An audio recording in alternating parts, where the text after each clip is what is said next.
So hello बच्चा, welcome back to channel. बच्चा, आज का सेशन बड़ा इंपॉर्टेंट है। रोटेशन एक बहुत ही इंपॉर्टेंट और हाई वेटेड चैप्टर है। इसके सारे सवाल जो 2019 में हमसे पूछे गए थे, जो कि कुल मिलाकर आपको बेटा यहां पर 28 क्वेश्चन है, हम सभी यहां पर डिस्कस करेंगे। इसका ये जो प्रिंटेबल फॉर्मेट का क्वेश्चन पीडीएफ है, आप इसको डाउनलोड कर सकते हैं। आपको ये 4 स्टेप्स फॉलो करना है। आपको इसका पीडीएफ मिल जाएगा, डाउनलोड कीजिए, टाइम बाउंड मैनर में इसको सॉल्व कीजिए। एंड आपको नीचे डिस्क्रिप्शन बॉक्स में रोटेशन का एक प्लेलिस्ट का लिंक मिलेगा, जिसके अंदर आपको रोटेशन का proper revision videos, concept videos, PhD videos 2020 से लेकर 26 के एवरी सिंगल क्वेश्चन का डिस्कशन। अलोंग विद दैट तुमको डिस्क्रिप्शन बॉक्स में सेलेक्टेड प्रीवियस ईयर क्वेश्चन का भी प्लेलिस्ट का लिंक मिलेगा, जिसके मदद से आप अपनी प्रैक्टिस को और बेहतरीन कर सकते हैं। ठीक है, make sure to hit the like button. नए हो सब्सक्राइब कर लीजिए। रूल सिंपल सा है, आप इन 28 क्वेश्चन को मैक्स टू मैक्स 1 घंटे का टाइमर लगा के सॉल्व कीजिए। +4 -1 सही होता है तो अपने आप को +4 दो, गलत होता है तो अपने आप को -1 दो। और नीचे अपना स्कोर आप जरूर से कमेंट कीजिएगा। कौन सा सवाल आपको अच्छा लगा, जिसे आप दोबारा से रिवाइज करना चाहेंगे, उसको भी आप नीचे मेंशन कीजिएगा। ठीक है, चलिए शुरू करते हैं। शुरुआत में आपको इसके मोमेंट ऑफ इनर्शिया के सवाल होंगे, torque equal to I alpha के सवाल होंगे, और ग्रेजुअली हम लोग इसमें आगे बढ़ते जाएंगे। सबसे पहला सवाल है, a stationary horizontal disc is free to rotate about its axis when a torque. आपके पास क्या है? आपके पास एक डिस्क है एंड एक्सिस के अबाउट ये रोटेट कर सकता है। हालांकि इसमें axis is passing through the centre and perpendicular to the plane, ऐसा क्लियरली बोला नहीं है, लेकिन जब कुछ नहीं बोलता है तो हम स्टैंडर्ड वाला एक्सिस लेके चलते हैं। When a torque is applied on it, its kinetic energy as a function of theta, where theta is the angle by which it has rotated, is this much. So basically इस पे कोई torque लग रहा होगा, जिस कारण से एक मोमेंट के बाद इसका जो काइनेटिक एनर्जी है that is equal to your k into theta का स्क्वायर। ठीक बात है। If it's moment of inertia is i, अगर इसका मोमेंट ऑफ इनर्शिया i है, then the angular acceleration of the disc is how much. हमसे alpha पूछ रहा है। अच्छा, कैसे सर इसको अप्रोच करेंगे? एनर्जी का मेरे पास एक रिलेशन है that is equal to ½ I omega square. बिल्कुल सर, सही बात है। तो यहां से हमको दिखाई दे रहा है कि मेरा जो ओमेगा हो जाएगा that is nothing but 2k divided by I का अंडर रूट, और ये हमको यहां पर थीटा हो जाएगा। अच्छा, अगर मैं इसको दोनों तरफ डिफरेंशिएट कर दूं with respect to time, so D omega by D T alpha होता है। ये तो मेरे को एक कांस्टेंट टर्म दिख रहा है 2k बाई आई, और D theta by D T omega होता है। यहाँ पे तुम ये लिखते ओमेगा, लेकिन ओमेगा इतना है तो ओमेगा की जगह दोबारा से तुम यही वाला टर्म लिख दो 2k by I times your theta. तो तुमको यहां से अल्फा की वैल्यू आ जाएगी 2k by I multiplied by theta, which is your option number D. ठीक है, तो थोड़ा सा प्रेजेंस ऑफ माइंड लगाना है कि भैया एनर्जी का यहां पर हम रिलेशन इस्तेमाल कर सकते हैं, तो मेरा सवाल निकल जाएगा। चलिए बात करते हैं क्वेश्चन नंबर 2 की। Moment of inertia of a body about a given axis is this much. तो अपने को आई की वैल्यू 1.5 दिया है एसआई यूनिट में। Initially the body is at rest. In order to produced, यानी शुरुआत में ओमेगा 0 है। In order to produce a rotational kinetic energy of this much, the angular acceleration of 20 radians per second square must be applied about the axis for a duration of how much?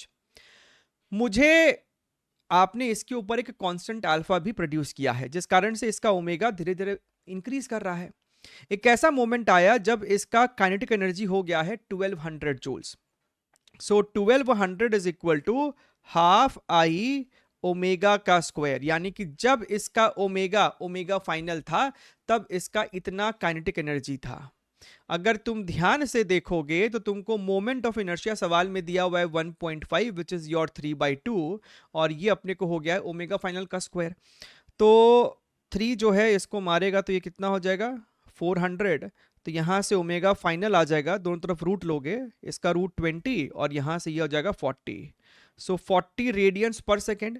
अब तुम लगाओ equation, omega final is equal to omega initial plus alpha T. ये हमको 40 है, ये हमको 0 है, alpha हमको चाहिए, और कितने सेकंड में? अच्छा, अल्फा हमको दिया हुआ है और कितने टाइम में ये काम करना है, तो आपको ये निकल कर आना चाहिए भाई साहब 2 second, which is your option number B. Clear एकदम?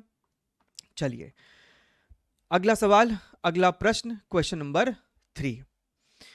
सवाल में हमसे कहता है कि आपके पास एक इक्विलैटरल ट्राइंगल है, is cut from a thin solid sheet of would. So basically आपके पास एक इक्विलैटरल ट्राइंगल शीट है, D, E, F are the midpoints of its sides as shown and G is the center of the triangle, right? So basically क्या कह रहा है कि आपके पास ट्राइंगल है, तो ट्राइंगल शेप के लिए तो इसी का इस्तेमाल करना पड़ेगा लगता है, कुछ इस प्रकार का है। देखिएगा आप, ये आपको इक्विलैटरल ट्राइंगल हमने बनाने का प्रयास किया है। अच्छी बात है सर, बढ़िया है। अगर हम इसको एज एकदम परफेक्ट इक्विलैटरल ट्राइंगल बनाते ना, तो इक्विलैटरल ट्राइंगल का जो सेंटर होता है, अगर तुमको इसका सेंटर ढूंढना है, आप हर एल्टीट्यूड को ड्रॉ करते जाइए, हर एल्टीट्यूड को आप ड्रॉ करते जाइए, जहां पर भी ये इंटरसेक्ट करेगा वही हमको यहां पर सेंटर होगा।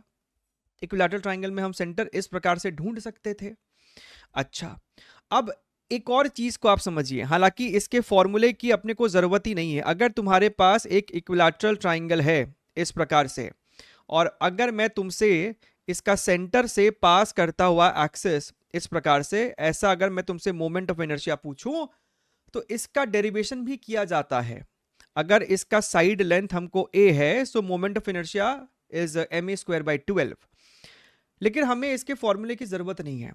हम ये कह रहे हैं किसी भी आपको स्ट्रक्चर का मोमेंट ऑफ इनर्शिया अगर तुम देखो, so that is equal to, अगर हम स्फीयर की बात करते हैं तो सम कांस्टेंट mr², जहां पे k आपको होता है 2/5, डिस्क के केस में 1/2। तो उसी प्रकार से यहां पर भी हम कह रहे हैं कि मान लेते हैं कि सेंटर से पास करने वाला जो एक्सिस है perpendicular to the plane of the sheet, moment of inertia is some constant into ma²। भैया ये कांस्टेंट k हमको यहां पर नहीं पता है, हमको जानने की भी जरूरत नहीं है। तो हम ये कह रहे हैं, मान लीजिए कि आपका ये जो पूरा बड़का सा शीट है ना, इस बड़े से शीट का जो मास है उसको कैपिटल M मान लीजिए, और आपका ये जो साइड लेंथ है, राइट, ये आप A मान लीजिए। तो सेंटर से जो इसका मोमेंट ऑफ इनर्शिया है ना, that is some constant into ma²। ठीक है।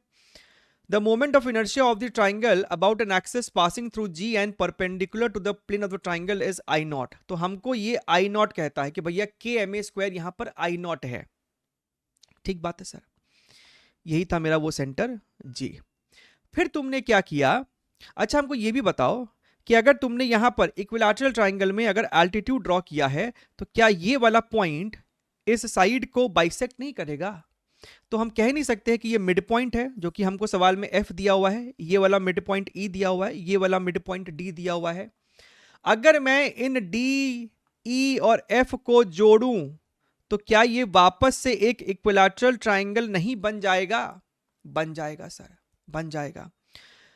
The moment of inertia of the remaining figure, आपने इस DEF ट्राइंगल को काट के निकाल दिया था, ठीक है। तो अब तुमसे रिमेनिंग का, यानी कि यहां पर मास है, यहां पर मास है और यहां पर मास है, इस रिमेनिंग का मोमेंट ऑफ इनर्शिया पूछा है, अभी भी उसी एक्सिस G से। सो आंसर जो होगा, answer is equal to moment of inertia due to the entire structure which is I0 minus moment of inertia of this triangle DEF about the axis G only, क्योंकि आपने ये portion को काट के निकाला है। So minus moment of inertia due to the triangle DEF about the same axis G। अच्छा, अब यहां पर आपको इंटरेस्टिंग चीज है, हमको ये बताओ कि क्या ट्राइंगल DEF का सेंटर भी यही G नहीं हो जाएगा? अगर तुम ध्यान से देखो, तो भैया ये जो मेरा ट्राइंगल है, ये जो मेरा एंगल है, दिस एंगल इज थीटा, तो ये जो आपका व्हाइट वाला लाइन है, ये तो सर इस एंगल का एंगुलर बाइसेक्टर ही है। तो इक्विलैटरल ट्राइंगल में खास बात ये है कि एंगुलर बाइसेक्टर वही तुमको परपेंडिकुलर बाइसेक्टर भी है, एंगुलर बाइसेक्टर भी है। तो सर अगर तुम ध्यान से देखो तो ये 3 लाइंस है उस पिंक वाले ट्राइंगल का, जो कि अगेन जी पर ही इंटरसेक्ट कर रहा है। तो आपको इतना समझ में आ रहा है कि डी ई एफ ट्राइंगल का भी सेंटर जी पर ही है। तो moment of inertia of the triangle D E F about the centre is how much. आपका स्फीयर छोटा हो या बड़ा हो, फॉर्मूले में 2/5 तो आएगा ही आएगा। ठीक है, यानी कि जो आपका कांस्टेंट के था वो तो आज भी कांस्टेंट के होगा, बस मास कितना हो जाएगा। पूरे ट्राइंगल का मास अगर कैपिटल एम था तो इतना सा ट्राइंगल का मास m/4 नहीं होगा। तुमको नहीं दिख रहा है कि आपने बेसिकली एक ट्राइंगल और सब आपको इक्विलैटरल ट्राइंगल से आपने 4 इक्विलैटरल ट्राइंगल्स क्रिएट कर दिया है, राइट। जहां पे ये साइड लेंथ भी हमको a/2 है। 4 इक्विलैटरल ट्राइंगल्स आपने क्रिएट कर दिया है a/2 साइड लेंथ का। तो अगर पूरे का मास m था तो ये पिंक वाले का मास m/4 हो जाएगा। सो m/4 multiplied by side length का स्क्वायर, तो साइड लेंथ यहां पर a/2 है तो इसका स्क्वायर किया तो a²/4, यानी कि 1/16 मल्टीप्लाइड बाई और kma² I0 के बराबर था, तो ये हो गया I0। तो बस खीला खत्म है, यहां पर आप डाल दो I0/16, तो ये हमको हो जाएगा 15/16 times your I0, which is your option number A. ठीक है, बढ़िया है, कैविटी टाइप का सवाल है और कुछ नहीं है। अगला प्रश्न, क्वेश्चन नंबर 4। सवाल में हमको कह रहा है कि आपके पास 2 identical spherical balls of mass m and radius r, each are stuck, अरे ईच आर कहां गया, each are stuck on two ends of a rod of length 2r and mass m. The moment of inertia of the system about the axis passing perpendicularly through the center of the rod is equal to how much? ठीक बात है sir. Sphere का भी मास m है और rod का मास भी m है। यहां पर आपके सामने देखिए ये रॉड है और आपके पास ये स्फीयर है, हम इसको हल्का सा और डार्क कर देते हैं। ये आपके पास स्फीयर है और सॉलिड स्फीयर है। देखिएगा, 2 आइडेंटिकल स्फेरिकल बॉल्स, कुछ नहीं बोला है तो आपको ये सॉलिड स्फीयर है और इस एक्सिस के अबाउट हमको मोमेंट ऑफ इनर्शिया चाहिए पूरे सिस्टम का। तो हम कह रहे हैं आंसर क्या होगा, डायरेक्टली लिख रहे हैं। सबसे पहले आप लिखो इस रॉड का मास m है, इस एक्सिस के अबाउट फॉर्मूला क्या होता है ml²/12। l की जगह 2r लोगे तो 2r का स्क्वायर करोगे तो m4r²/12 प्लस किसी एक स्फीयर का इस एक्सिस के अबाउट सॉल्व कर दो तो दूसरे स्फीयर का भी इस एक्सिस के अबाउट वही होगा। सो 2 टाइम्स किसी एक स्फीयर का लिखो। सबसे पहले इस स्फीयर का इसके इस एक्सिस के अबाउट जो होगा moment of inertia, that is 2/5 mr² plus, अब यहां से यहां लगाओ पैरेलल एक्सिस थ्योरम। अगर तुम ध्यान से देखो ना बेटा तो ये 2r था, मतलब ये डिस्टेंस r है और ये डिस्टेंस भी हमको r है जो कि स्फीयर का रेडियस है, यानी कि ये डिस्टेंस हमको 2r है। तो ये आपको हो जाएगा m इंटू 2r का square which is your 4r²। ठीक बात है।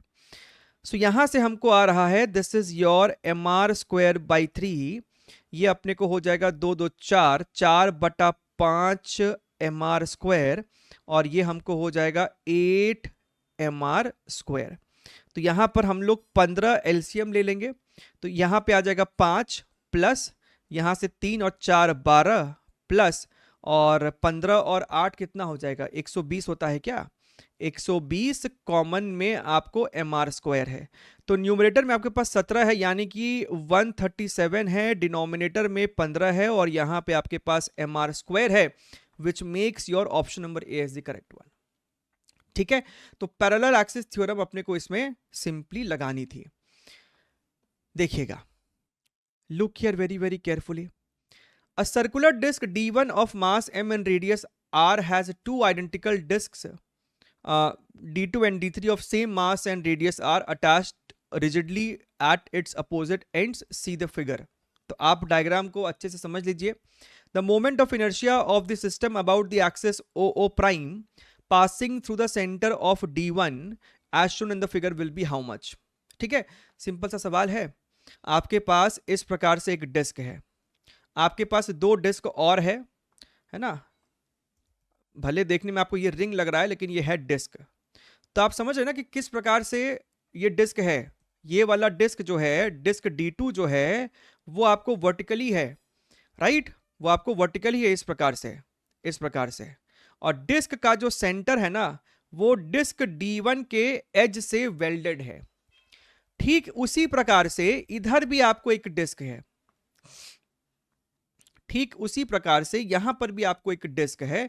This is your disc D3। अच्छा, और इस वाले एक्सिस के अबाउट अपने को सिस्टम का मोमेंट ऑफ इनर्शिया चाहिए। इसके अबाउट सारा ही डिस्क का मास m है, रेडियस r है। तो मेरा जो आंसर हो जाएगा I इज इक्वल टू, इस वाले डिस्क का लिखना सबसे आसान होगा, ये हमको हो जाएगा mr²/2 प्लस इस वाले डिस्क का इस एक्सिस के अबाउट जो होगा सेम इस वाले डिस्क का भी इसी एक्सिस के अबाउट होगा, सिमेट्रिकली लोकेटेड है। तो किसी एक का सॉल्व करके 2 से मल्टीप्लाई कर देंगे, सो 2 मल्टीप्लाइड बाई। अब आ जाओ इस वाले डिस्क के ऊपर, राइट। सबसे पहले इस डिस्क का इसके डायमीटर के अबाउट सॉल्व करो, इस डिस्क का इसके डायमीटर के अबाउट मोमेंट ऑफ इनर्शिया क्या होगा। तो भैया एक डिस्क का उसके डायमीटर के अबाउट क्या होता है, क्या होता है, इजंट इट mr²/4। देखिए ये सब स्टैंडर्ड है जो कि अपने को ध्यान में रहना चाहिए, राइट। अच्छा, mr²/4। अब यहां से यहां आपको लगाना पड़ेगा पैरेलल एक्सिस थ्योरम। तो आप लिखोगे mr²/4 प्लस योर mr², ठीक है। तो ये हमको हो जाएगा mr²/2 प्लस, इसको जोड़ोगे तो 5/4 आएगा, मल्टीप्लाइड बाई 2 करोगे तो 5/2 आएगा, 5/2 mr², और इसको सॉल्व करने पे 3 mr² आना चाहिए, which is your option number B. ठीक है, तो प्रॉपर विजुअलाइजेशन अपने को करना है। बढ़िया है, देखिए, let the moment of inertia of a hollow cylinder of length 30 centimetre, inner radius 10 and outer radius 20, about its axis be I. आपके पास पहले तुमको ये बताओ कि एक सिलेंडर का मोमेंट ऑफ इनर्शिया, अगर तुम्हारे पास एक डिस्क है और अगर तुम्हारे पास एक सॉलिड सिलेंडर है जिसका कुछ तो लेंथ वेंथ भी है, ठीक है, लेकिन सामने से अगर टॉप व्यू देखोगे तो तुमको सिलेंडर का भी क्रॉस सेक्शन ऐसा ही दिखाई देगा और डिस्क का भी ऐसा ही दिखाई देगा।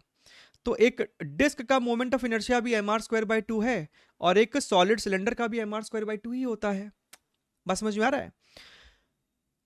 तो इसका जो लेंथ है अभी उससे हमको कोई मतलब नहीं है। मेरी बात को समझिएगा कि हम लोग जो करने जा रहे हैं वो क्यों करने जा रहे हैं। अच्छा, आपको प्रश्न में एक सिलेंडर दिया है, लेकिन किंतु परंतु उसका इनर और आउटर रेडियस भी दिया हुआ है। ये आपको सिलेंडर का क्रॉस सेक्शन है और यहां पर ये इसका इनर रेडियस है, ये इसका आउटर रेडियस है। इनर रेडियस हमसे कहता है कि 10 सेंटीमीटर है, आउटर रेडियस 20 है, यानी कि अगर ये r है तो ये 2r है, जहां पर r my dear friend 10 centimetre है। अबाउट इट्स एक्सिस, यानी कि भैया इस एक्सिस के अबाउट आपका जो मोमेंट ऑफ इनर्शिया है ना वो हमसे कहता है सवाल में आई है। ठीक बात है सर। अच्छा,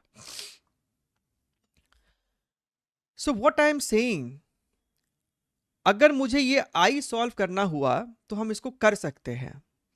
हम क्या कह रहे हैं, ये बेसिकली आपको एक पूरा सॉलिड पोर्शन था, उसमें से तुमने ये वाला पोर्शन काट के निकाल दिया। यहां तक समझ में आ रहा है बात। अच्छा, एट द सेम टाइम तुमको रिलेशन भी समझ में आ रहा होगा। कौन सा रिलेशन साहब? अगर ये एक पूरा डिस्क है ना, या फिर सॉलिड सिलेंडर का आपको क्रॉस सेक्शन है, मेरी बात को समझिएगा, इसका जो मास होगा, mass would be proportional to the surface area. Mass would be proportional to surface area over here. I am considering it a thin disc. Mass is proportional to surface area, ठीक बात है, and area is proportional to radius का square. अब समझिएगा हम क्या कहना चाह रहे हैं। जो बड़ा वाला अगर ये पूरा होता, अगर आपने कैविटी नहीं क्रिएट किया होता तो एक 2r रेडियस का चीज था, और आपने जो चीज काटा है वो r रेडियस का है। बात समझ में आ रही है? यानी रेडियस अगर एक पूरा चीज है जिसका रेडियस 2r है और एक और चीज है जिसका रेडियस r है, अगर इसका मास m होगा तो इस वाले का मास कितना होगा? भाई रेडियस आधा हुआ ना, अगर रेडियस आधा हो जाएगा तो मास 1/4 हो जाएगा। ठीक बात है सर। कहने का मतलब यह है कि हम कह रहे हैं कि ये जो पूरा चीज था उसका मास अगर m था तो जो आपने पोर्शन काट के निकाला है उसका मास m/4 रहा होगा। ठीक बात है। सो I जो हो जाएगा, मोमेंट ऑफ इनर्शिया जो हो जाएगा, that is going to be moment of inertia due to the entire thing which is your m r square, radius 2r है, 4r² 2 minus m/4 r² divided by 2। अच्छा, so this is equal to, ये हमको 2 यहां से cut गया, यहां पर नीचे 8 है तो 8 दूनी 16, 16 माइनस 1 हो जाएगा आपको 15। सो 15/8 mr²। ठीक बात है। अब हमसे कह रहा है the radius of a thin cylinder, हम इस पूरे चीज के जगह एक पतला सा सिलेंडर ही बस यूज करना चाहते हैं जिसका ये जो वॉल का थिकनेस है वो बहुत पतला है, यानी कि परफेक्ट हॉलो सिलेंडर है आपको ये, जिसका मास इस वाले मतलब यहां से पोर्शन को काट के निकालने के बाद आपको इस पूरे चीज का मास कितना बचा? पूरे का मास था कैपिटल M, उसमें से तुमने पोर्शन काटा है m/4, तो भैया ये जो बॉडी है इस बॉडी का मास है m minus m/4 which is 3m/4। तो हमसे कह रहा है कि 3m/4 मास का अगर मैं एक हॉलो सिलेंडर ले लूं तो इसका रेडियस क्या होना चाहिए कि इसका मोमेंट ऑफ इनर्शिया और ये मोमेंट ऑफ इनर्शिया बराबर हो जाए। 15/8 mr² इज इक्वल टू आपको ये हो जाएगा मुन्ना 3m/4 इंटू आर का स्क्वायर। हॉलो सिलेंडर या फिर रिंग सेम फॉर्मूला है। तो अगर मैं ध्यान से देखूं तो m ने m को मार दिया, 4 ने यहां पर 2 को मार दिया, 3 ने यहां पर 5 को मार दिया। सो 5/2 मल्टीप्लाइड बाई आर का स्क्वायर। What was R? 10। तो 10 का स्क्वायर करोगे तो 100। This is equal to your small R का square. So this will become your how much? 50। तो यहां से r की वैल्यू हो रही है हाउ मच? 5√10। देखिए 5√10, और ये 5√10 आपको सबसे क्लोजेस्ट किसके? और समझिएगा हमने यहां पर सेंटीमीटर में ही रखा है क्योंकि मुझे आंसर भी चाहिए सेंटीमीटर्स में। 5 इंटू 10 √10 करोगे तो ये आपको 3.14 से तो ज्यादा ही होता है ना? तो अगर हम रफली भी बोले तो आपको ये 15.7 यानी अप्रोक्सीमेटली 16 के आसपास होना चाहिए, which is your option number B. ठीक है। एग्जाम के प्रेशर में बच्चा इसमें बहुत गड़बड़ी कर सकता है, तो सॉल्व करते हुए देखोगे तो लगता है सर हाँ इजी है, कर सकते थे, लेकिन एग्जाम के प्रेशर में गड़बड़ाहट हो सकती है। ठीक है, चलिए आगे बढ़ते हैं। आइए देखते हैं अगला सवाल, अगला प्रश्न। The moment of inertia of a solid sphere about an axis parallel to its diameter and at a distance x from it। आपके पास एक सॉलिड स्फीयर है और इसके डायमीटर के अबाउट एक मोमेंट ऑफ इनर्शिया होगा, उसे हम आई नॉट कह देते हैं, विच इज 2/5 mr²। और कोई एक और एक्सिस है जो कि डायमीटर के पैरेलल है और डिस्टेंस x है। तो इस एक्सिस के अबाउट आपका जो मोमेंट ऑफ इनर्शिया I होगा उसे तुम क्या लिखोगे? I is equal to I naught plus जो भी आपका मास है इनटू x का स्क्वायर। अच्छा, तो ये सर जो इक्वेशन है तुमको y is equal to ax² plus b के फॉर्मेट का दिख रहा है, which is nothing but a parabola. तो भैया आपको ये ग्राफ तो नहीं होने वाला है, आपको ये ग्राफ तो नहीं होने वाला है। ठीक है, क्या तो ये होगा या फिर ये होगा। एट द सेम टाइम इस इक्वेशन में जब x की वैल्यू 0 है तो i की वैल्यू कुछ है, यानी ग्राफ आपको यहां से शुरू होगा, तो d सही जवाब होगा और a हमको गलत जवाब होगा। ठीक है, चलिए आगे बढ़ते हैं। अगला सवाल, प्रश्न नंबर 8। बढ़िया है। Look here very very carefully. A solid sphere of mass m and radius r is divided into two unequal parts. The first part has a mass of 7m by 8 and is converted into a uniform disk of radius 2r. So let me make figures also. आपके पास एक solid sphere था जिसका मास आपको m था, radius r था. अब आपने इसको दो कंपोनेंट में डिवाइड किया है. सबसे पहला कंपोनेंट है तुमको एक यूनिफॉर्म डिस्क है. ये आपको इस प्रकार से एक डिस्क है जिसका मास बेटा जी 7m by 8 है और जिसका रेडियस जो है वो 2r है. The second part is converted into a uniform solid sphere. आपने सेकेंड पार्ट को एक स्फीयर में कन्वर्ट किया है. और टोटल मास m था. इसका मास अगर 7m by 8 है तो बचा हुआ मास हो जाएगा m by 8. इसका रेडियस आपको बस नहीं पता है. हालांकि सवाल में आपको यूनिफॉर्म सॉलिड स्फीयर लिखा है. एक चीज और क्लियरली लिख देने से कंफ्यूजन कम हो जाती है कि भैया डेंसिटी जो भी था इसका वही डेंसिटी इसका भी है. Now density is equal to mass by volume. Density अगर आपको यूनिफॉर्म है माने कि mass is proportional to volume और एक स्फीयर का वॉल्यूम रेडियस क्यूब के प्रोपोर्शनल होता है. अगर मास 1/8 हुआ है, अब समझना, अगर मास आपको 1/8 हुआ है, radius is proportional to m to the power 1/3. अगर मास 1/8 होगा तो रेडियस क्या हो जाएगा? हाफ. m की जगह लिखो m by 8 तो तुमको 1/2 बाहर आ जाएगा. तो रेडियस आपको हाफ हो जाएगा. यानी अगर रेडियस पहले कैपिटल R था तो ये वाला रेडियस R/2 रहा होगा. ये सब आपको है ना प्रॉब्लम सॉल्विंग स्पीड अप करने में हेल्प करता है. तो इन सबको नोट करिए कि सर कैसे कर रहे हैं ये सब.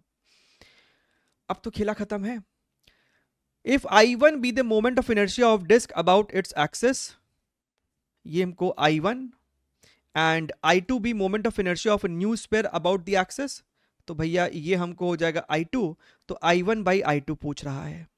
आइए देखिए I1 कितना हो जाएगा? mr m r का square upon 2 whole divided by sphere है 2/5 m r का स्क्वायर.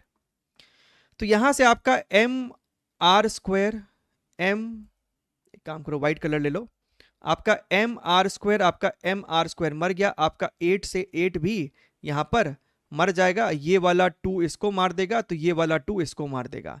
सो न्यूमरेटर में 28 है और 5 भी ऊपर जाएगा. सो 5 8 40 और ये हमको हो जाएगा यहां पर 140 which is option number B.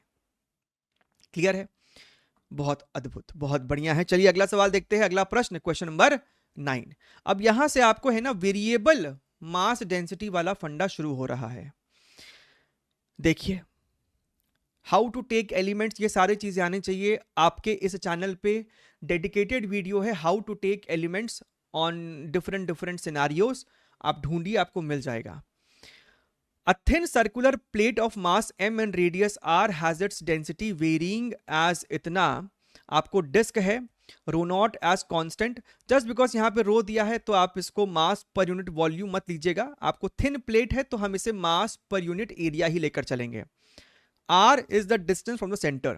The moment of inertia of the circular plate about an axis passing to the plate and passing through the edge is this much. बताइए. पहले तो हम समझाते कि सवाल में पूछा क्या है. ये टॉप व्यू है, ये आपको डिस्क है, डिस्क का मास m है, रेडियस r है.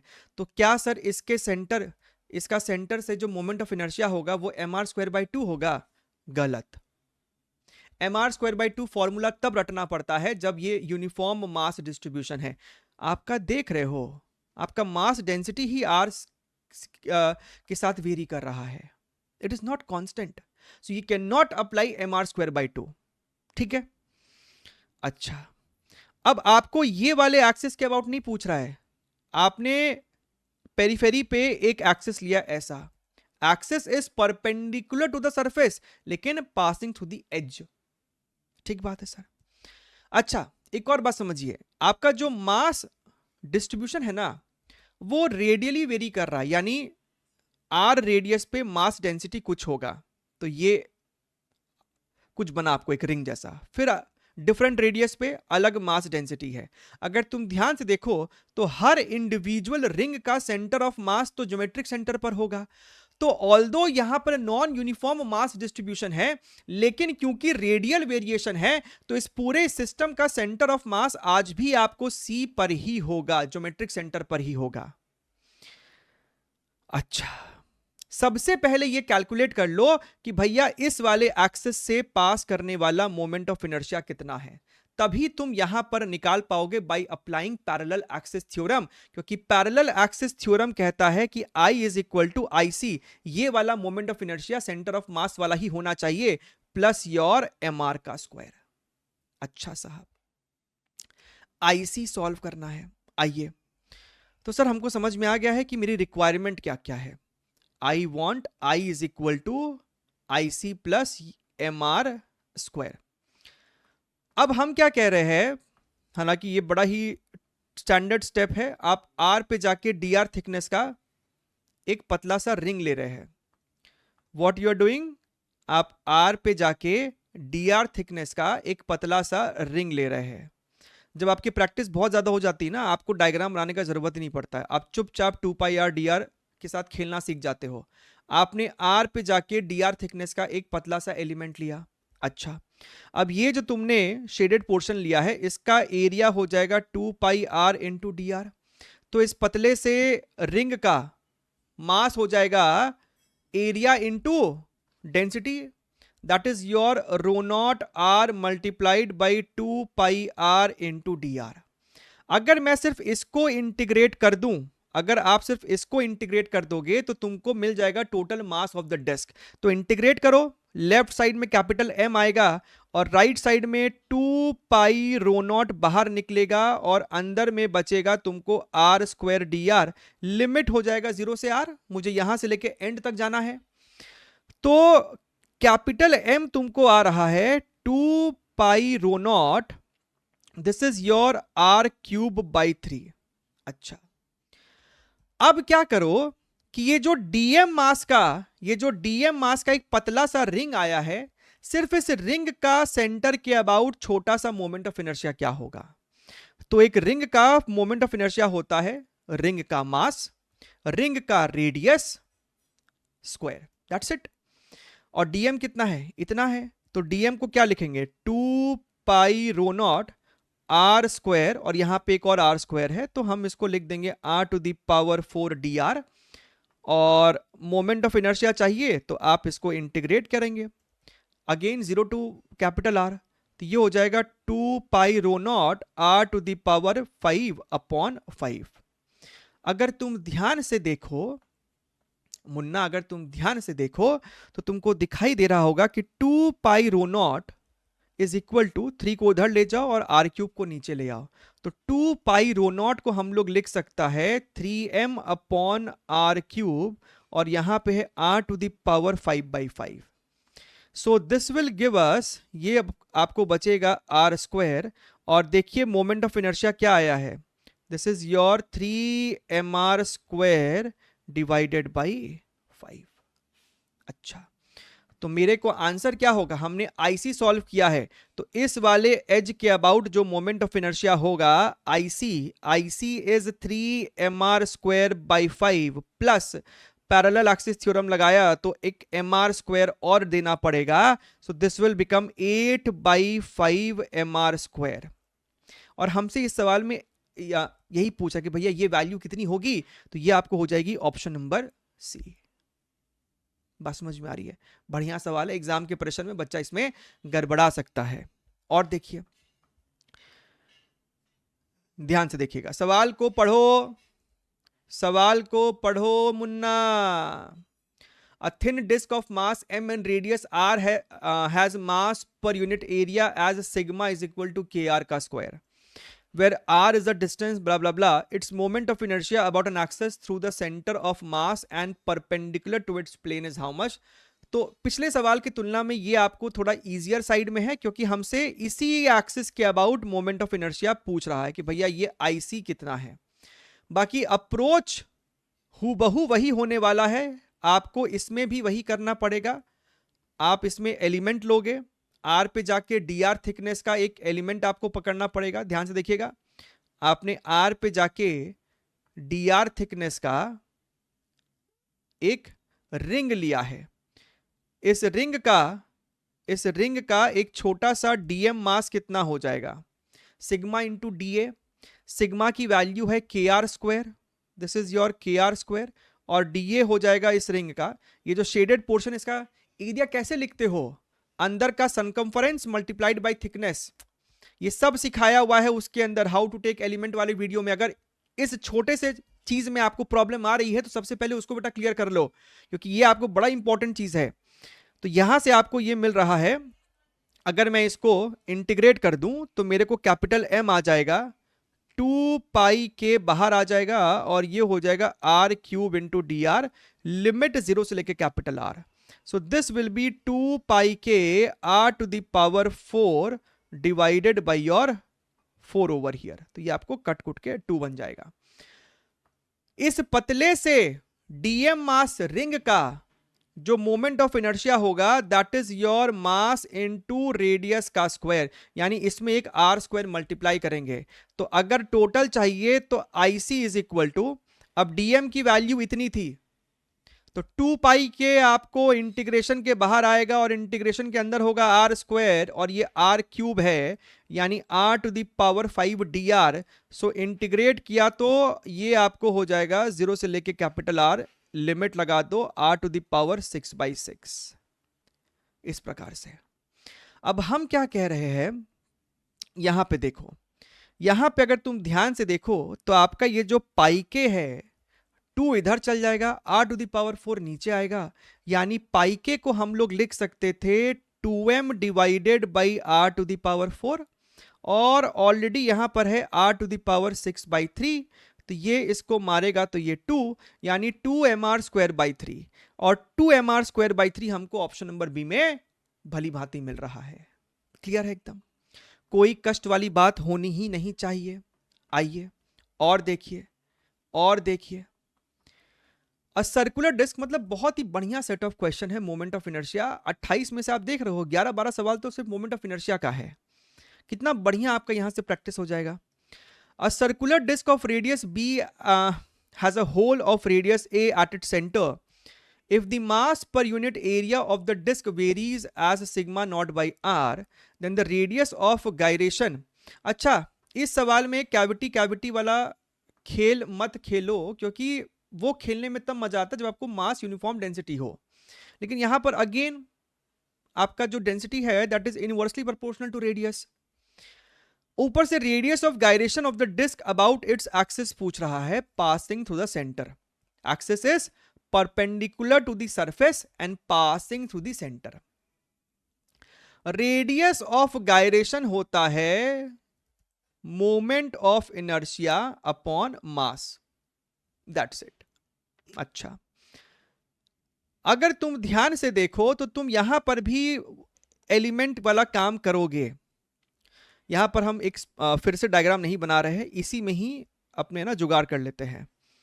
तो हमने क्या किया, हमने यहां पर वही काम किया है, आर पे जाके, यहां पे आर पे जाके डी आर थिकनेस का हमने यहां पर देखो एक रिंग लिया है। ठीक है, ये जो रिंग है इसका डीएम मास हो जाएगा सिग्मा, और सिग्मा है आपको sigma not by R, sigma into D A area, और डीए एरिया आपको हो जाएगा 2 pi R into D are.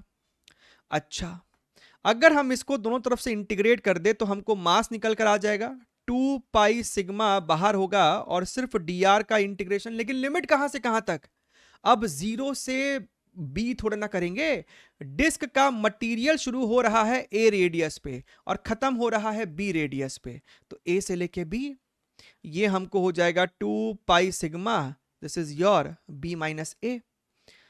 अब क्या करो कि ये जो पतला सा रिंग आया है इसका सेंटर के एक्सिस के अबाउट मोमेंट ऑफ इनर्शिया कितना हो जाएगा, डीएम इंटू आर का square. Now what is DM, DM आपको यहां पर है ही, that is sigma not 2 pi into D R into R का स्क्वायर। इसको इंटीग्रेट करो to get the moment of inertia, तो यहां से आपको 2 पाई सिग्मा नॉट बाहर आ जाएगा, यहां पर आपको आर स्क्वायर है, इसका इंटीग्रेशन हो जाएगा आर क्यूब बाई 3, सो 3 नीचे आ गया। लेकिन लिमिट तो ए से बी ही है, आप जब लिमिट लगाओगे आर क्यूब पे तो भैया B cube minus A cube नहीं आ जाएगा आपको? हाँ sir. Now radius of gyration is equal to under root of moment of inertia, this is your 2 pi sigma not by 3, और ये B cube minus A cube पे लगाइए formula, B minus A B square A B plus A square divided by mass, and mass is equal to 2 pi sigma B minus ए। अगर तुम ध्यान से देखो तो ये और ये मरेगा, 2 पाई सिग्मा नॉट आपको मरेगा, तो भैया दिस डिवाइडेड बाई 3 का under root which is your option number C. Clear है? बढ़िया है, अद्भुत। चलिए आगे बढ़ते हैं। अब थोड़ा सा मोमेंट ऑफ इनर्शिया से अपने हट रहे हैं। A thin smooth rod of length L and mass m is rotating freely with angular speed omega naught about an axis perpendicular to the rod and passing through its center. तो आपके पास कुछ इस प्रकार का एक रॉड वॉड है, इसका mass m है, लेंथ l है, और ऐसे ही आपको घूम रहा है with angular speed omega naught. Two beads of mass m of negligible size, two beads of mass and negligible size are at the centre of the rod initially. तो शुरुआत में क्या था ना कि रॉड के सेंटर पर ही दो छोटे छोटे बीड थे। तो भैया ये जो छोटे छोटे बीड है एम मास के, अभी ये एक्सिस पर ही लाई कर रहे हैं। तो अगर मैं तुमसे शुरुआत में सिस्टम का मोमेंट ऑफ इनर्शिया पूछूं तो तुम बोलोगे सिर्फ ml स्क्वायर बाई 12 होगा, क्योंकि स्मॉल m मास तो एक्सिस से ही पास कर रहा है। अच्छा, अब हमसे कहता है the beads are free to slide the angular speed of the system when the beads reach the opposite ends of the rod। अब भैया क्या हो गया कि ये आपको घूम रहा है और ये जो बीड्स है ना ये आपको अपोजिट एंड्स पर पहुंच गए हैं। ठीक है, अब सिस्टम का मोमेंट ऑफ इनर्शिया सिर्फ इतना नहीं होगा, रॉड का ml स्क्वायर बाई 12 तो होगा, लेकिन ये जो बीड है, एक बीड का कितना हो जाएगा, ये डिस्टेंस आपको हो जाएगा l बाई 2, तो ये आपको हो जाएगा ml square by 4, m into distance का स्क्वायर, और ऐसा दो बीड है तो इसका आपको हो जाएगा इंटू 2। अच्छा, अगर हम ध्यान से देखें तो ये आपको बेसिकली 2 हो जाएगा। आप यहां से 12 एलसीएम ले लोगे तो ये आपको हो जाएगा ml square plus 6 ml square. लेकिन कोई भी एक्सटर्नल टॉर्क नहीं है सिस्टम पे, तो आप इसमें एंगुलर मोमेंटम कंजर्व करेंगे। तो initial angular momentum is I into omega, यानी कि भाई साहब ml square by 12 into omega not, और फाइनल एंगुलर वेलोसिटी ओमेगा मान लेते हैं। तो आई मेरा इतना है, यहां पर आपने यहां से l स्क्वायर बाई 12 कॉमन निकाला तो ये आपको हो जाएगा m plus 6m multiplied by omega. तो आपको यहां पर l स्क्वायर 12 खत्म हो गया है, तो ये आपको आ रहा है m into omega not and m plus 6m, which makes our option number C as the most appropriate one. खत्म। चलिए अगला सवाल, अगला प्रश्न, question number 13। Two coaxial disks having moment of inertia I1 and I1 by 2 are rotating with respective angular velocities omega 1 and omega 1 by 2 about their common axis। थोड़ा सा एक चीज इसमें और क्लियरली मेंशन कर देंगे तो कंफ्यूजन नहीं होगा बच्चा को, कि दोनों ओमेगा सेम डायरेक्शन में है। सो बेसिकली क्या हो रहा है, आपके पास दो इस प्रकार से डिस्क है और एक डिस्क का मोमेंट ऑफ इनर्शिया आपको I1 है, एंगुलर वेलोसिटी ओमेगा 1 है। इसका मोमेंट ऑफ इनर्शिया आपको बेटा I1 बाई 2 है और एंगुलर वेलोसिटी ओमेगा 1 बाई 2 है। फिर दोनों को आपने कांटेक्ट में लाया, हमसे कहता है thereafter they rotate with a common angular velocity. आपने जब दोनों को कांटेक्ट में ला दिया है, after certain period of time दोनों आपको उसी एक्सिस के अबाउट एक कॉमन ओमेगा से रोटेट कर रहे हैं। दोनों आपको एक कॉमन ओमेगा से रोटेट कर रहा है। अब आपका जो सिस्टम है इसका मोमेंट ऑफ इनर्शिया क्या होगा, पहले वाले का दूसरे वाले का सिंपली सम कर देंगे तो ये आपको हो जाएगा 3i1/2, 3i1/2। अच्छा, अब देखिए आपने बस दोनों डिस्क को एक दूसरे के कांटेक्ट में लाके छोड़ दिया है, जो भी चल रहा है इनके बीच में इंटरनली चल रहा है। कौन किस पे टॉर्क लगा रहा होगा, तो बेसिकली फ्रिक्शन ही टॉर्क लगा रहा होगा।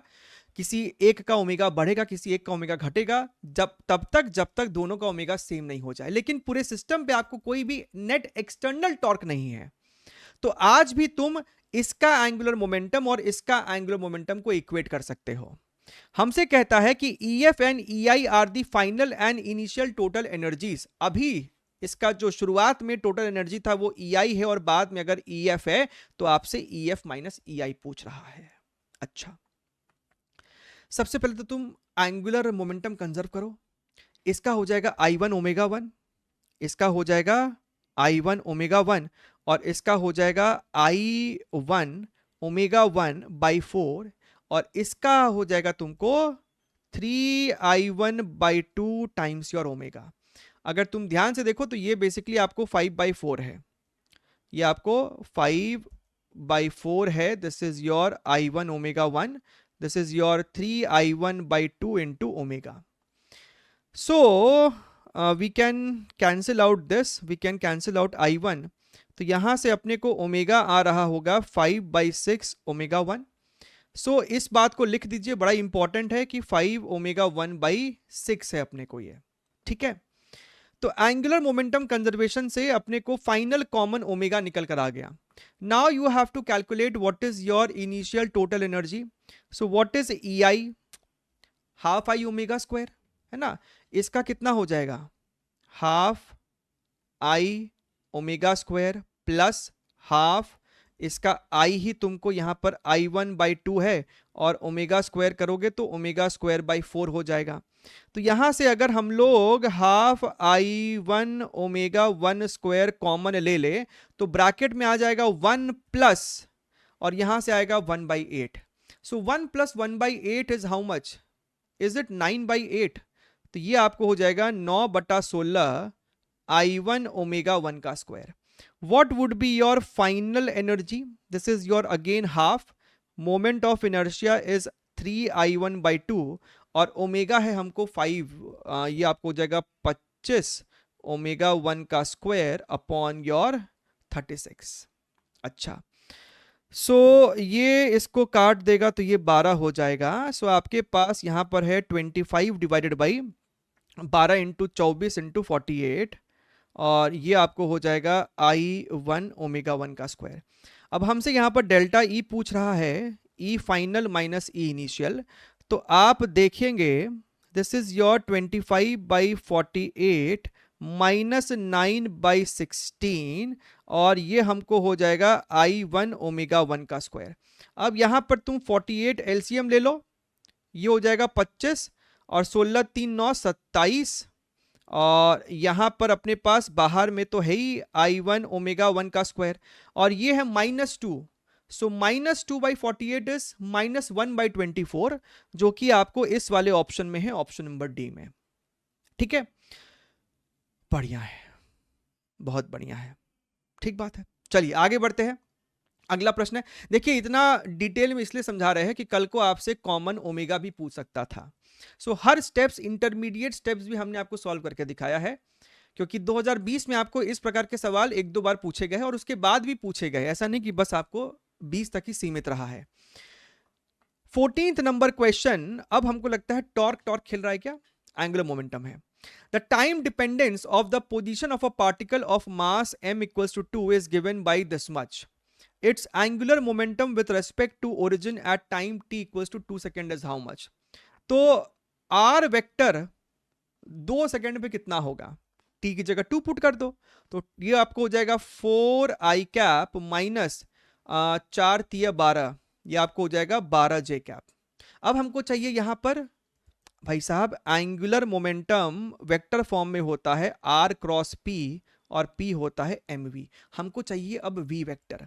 तो भैया सबसे पहले तो v as a function of time निकालो, तो dr बाई dt इसको डिफरेंशिएट करो, ये तुमको हो जाएगा 2i cap minus 6tj cap, लेकिन टाइम 2 सेकेंड, तो ये आपको हो जाएगा 2i cap minus 12j cap.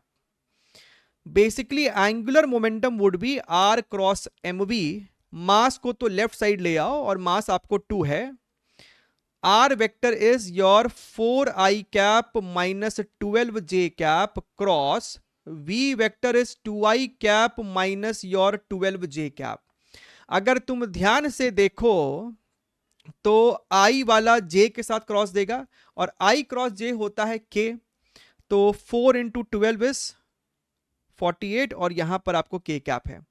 अब j वाला i के साथ क्रॉस देगा, j क्रॉस i होता है तुमको माइनस k कैप, लेकिन पहले से एक माइनस साइन है तो प्लस 24 k कैप, ये हो जाएगा माइनस 24 यानी कि माइनस 48 k कैप, जो कि मेरे पास ऑप्शन नंबर डी में है। ठीक है, बढ़िया है। चलिए आगे बढ़ते हैं, अगला सवाल देखिए, क्वेश्चन नंबर 15। सवाल को एक बार ध्यान से पढ़ो बेटा, रीड करो, खुद से रीड करो। A particle of mass 20 gram is released with an initial velocity 5 meters per second। यहां पर पार्टिकल A था, आपने उसको एक ऑलरेडी स्पीड दे रखी है 5 मीटर्स पर सेकेंड। ये आपको एक पॉइंट मास है, ये आपको स्लाइड करता हुआ यहां तक आता है और बॉटम मोस्ट तक पहुंच रहा है। तो बॉटम मोस्ट पे इसके पास कुछ स्पीड v होगी, और कितना हाइट ये नीचे गिरा है, तो भैया 10 मीटर नीचे गिरा है। क्या हम लोग v सॉल्व कर सकते हैं? कर सकते हैं। Loss in potential energy is equal to gain in kinetic energy half mv square minus your half mu का स्क्वायर। m ने m को m से मार दिया, तो क्या यहां से v square is equal to u square plus 2gh आ गया, यानी v is equal to under root of u square मतलब 25, 2 इंटू ग्रेविटी इंटू, और जो हाइट लूज किया है वो है 10, तो 225 का रूट हो जाएगा तुमको बेटा जी 15। तो तुमको पता चल गया कि भाई साहब यहां पर स्पीड 15 है। The particle slide blah blah blah when the particle reaches point B its angular momentum about point O will be how much. तो भैया एक पॉइंट मास का एंगुलर मोमेंटम, और ये जो डिस्टेंस है यही डिस्टेंस तो परपेंडिकुलर डिस्टेंस भी है इस डायग्राम में। कितनी खुशी की बात है, यानी कि आपका जो एंगुलर मोमेंटम हो जाएगा चुपचाप से mvd। मास कितना है 20 ग्राम, यानी कि 20 बटा 1000। वेलोसिटी कितना है बॉटम पे 15, और d कितना हो जाएगा ये डिस्टेंस यानी कि 10 प्लस 10 20। अच्छा अब देखिए, शून्य ने शून्य को ये वाला 2 इसको मारेगा 5, और ये इसको मारेगा 3, और 3 2 हमको हो जाएगा 6, यानी कि option number C is the correct one. ठीक है, बढ़िया है। चलिए आगे बढ़ते हैं, अगला सवाल, अगला प्रश्न, question number 16। A particle of mass m is moving along a trajectory given by x equals to this much, y equals to this much. The torque acting on the particle about the origin at t equals to 0 is how much? So vector form में हमको चाहिए ना, तो एक काम कर सकते हैं, torque is equal to r cross f आप यहां पर कर लीजिए, और f आपको होता है mass into acceleration. So basically acceleration और मास आपको स्केलर क्वांटिटी है तो आप उसको बाद में मल्टीप्लाई कर दीजिएगा। बेसिकली r क्रॉस a करना हमारा धर्म है, और वो भी एट समय शून्य। What is r vector? अब सुनना, r वेक्टर क्या होगा?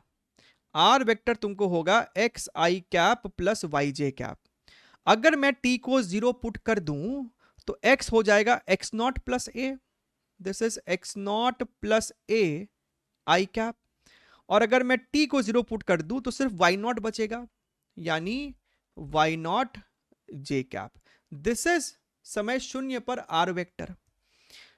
अब समझो, व्हाट इज एक्सेलरेशन वेक्टर? तो भैया इसको भी 2 बार डिफरेंशिएट करना पड़ेगा। पहली बार डिफरेंशिएट करोगे तो मिलेगा vx, दूसरी बार करोगे तो मिलेगा ax। So acceleration vector is ax i cap plus ay j cap.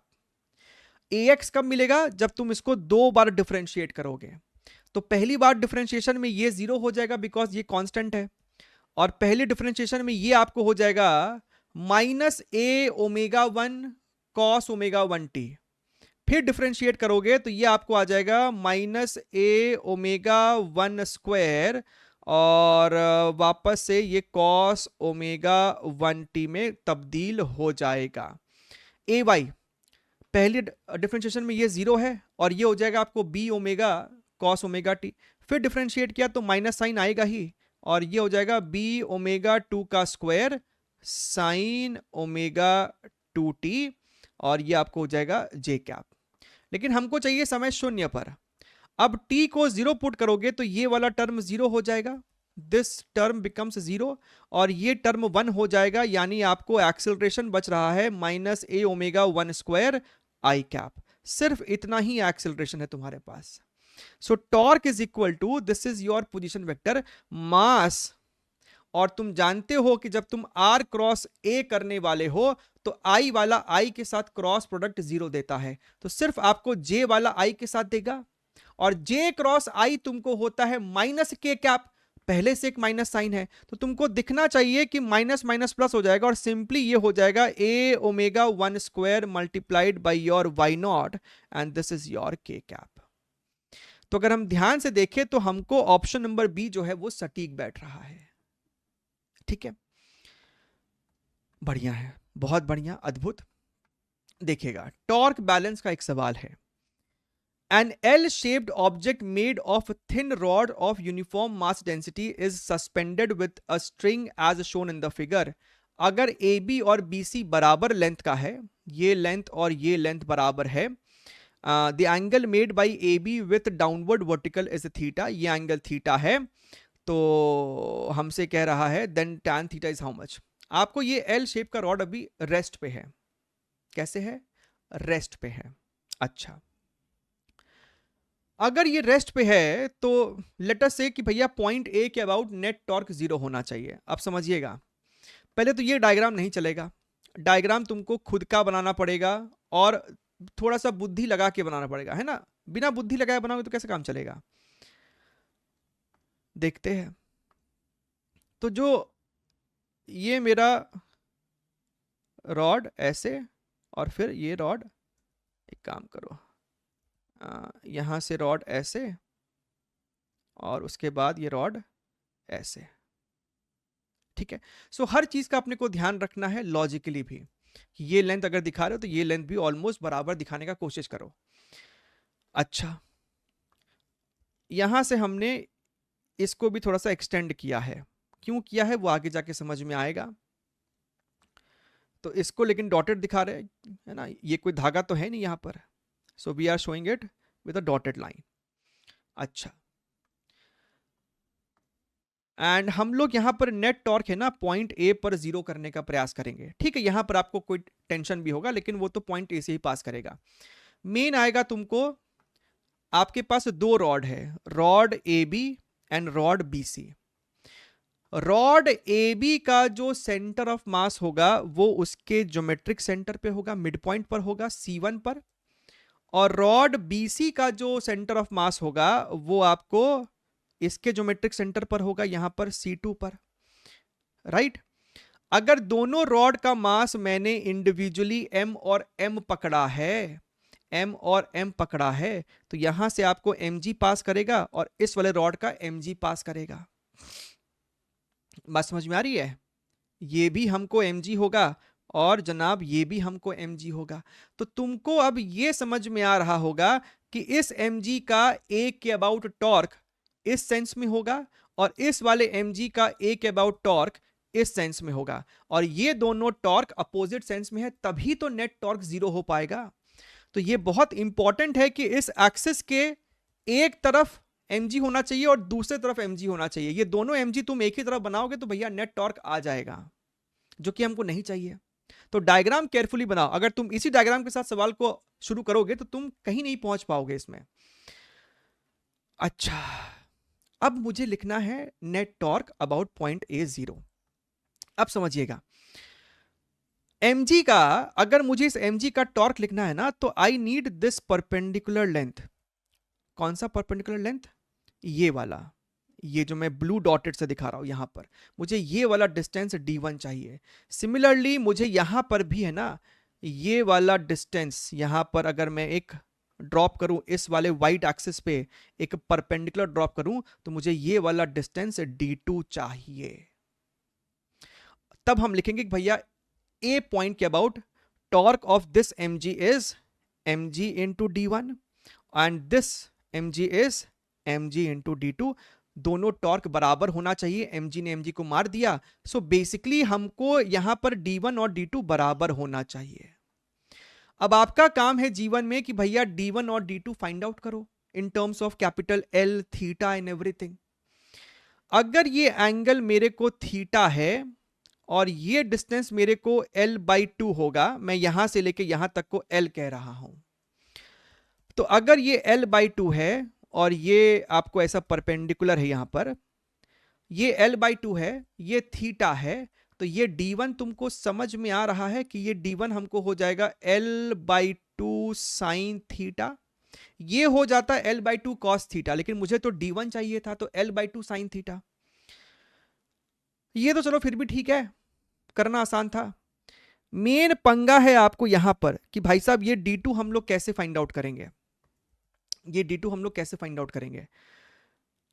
अच्छा, अब बड़ी ध्यान से बेटा जी यहां पर आप देखिएगा, अगर तुम थोड़ा केयरफुली देखो तो ये जो डिस्टेंस है ना, ये डिस्टेंस अपने को L है और यहां से लेके यहां तक अपने को अगेन L/2 है। बात समझ में आ रही है? ये डिस्टेंस हमको कितना है? L है। ये एंगल मेरे को थीटा है। तो क्या हम लोग यहां से लेकर, देखिएगा, क्या हम लोग ये वाला डिस्टेंस लिख सकते हैं? ये आपको एक राइट एंगल ट्राइंगल है, ये वाला राइट एंगल ट्राइंगल है, यहां पर राइट एंगल्ड है, ये पूरा लेंथ आपको L है, राइट? तो ये वाला डिस्टेंस P नहीं लिख सकते? tan थीटा, उस ट्राइंगल पे फोकस करना, फिर मत बोलना कि सर नहीं दिख रहा है, उस ट्राइंगल पे फोकस करो। tan theta is equal to ये डिस्टेंस, इसको अगर हमने P बोल दिया है तो P बाई B, और ये B आपको कितना हो जाएगा? L के बराबर है। सो बेसिकली ये P हमको मुन्ना L tan थीटा के बराबर है। ध्यान से देखिए, L tan थीटा, तो साहब ये डिस्टेंस आपको L tan थीटा है, और यहां से लेके C2 तक का जो डिस्टेंस है वो L/2 है। ध्यान से देखिएगा। हाँ जी सर, सुनना एकदम गौर से देखो, ये वो व्हाइट डॉटेड लाइन है आपका, ये वो हमारे को C2 है, ठीक बात है। अगर ये L tan थीटा है, ये L/2 है, तो साहब यहां से लेके यहां तक का जो डिस्टेंस है, यानी कि इस डायग्राम में अगर देखो हल्का बड़ा करके दिखाया है, तो साहब ये जो डिस्टेंस होगा, क्या वो हमको L/2 minus L tan theta नहीं हो गया? हो गया सर। अच्छा, हमें जो चीज चाहिए वो है ये डिस्टेंस d2।